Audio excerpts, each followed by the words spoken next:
Hey there friends, I'm back again with a new tutorial video. In this video, I will teach you how to create a dispersion effect in Photoshop. To start, open your image in Photoshop and select the subject you want to disperse. This could be a person, object, or anything you'd like. Now, duplicate your subject by dragging this layer here.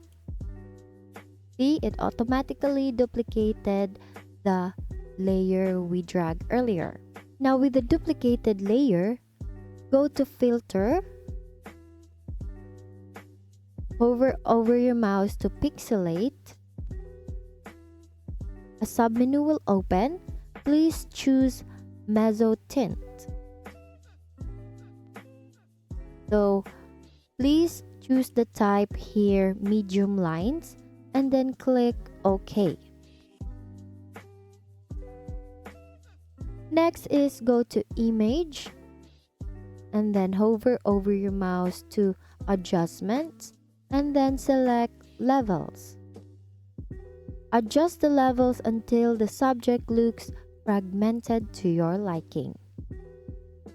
So here you can adjust this one here.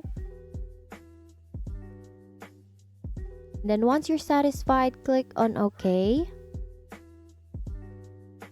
Now we need to add a layer mask to the duplicated layer.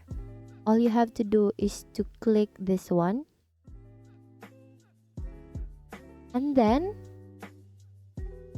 use a soft brush to reveal parts of the original subject. This will create the dispersion effect.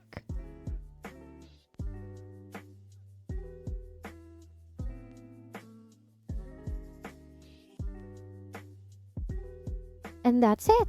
You now know how to create a dispersion effect in Photoshop. It's a cool and dynamic way to add a touch of excitement to your photos. Before you go, remember that creativity knows no bounds. Experiment with different subjects and settings to unleash your imagination.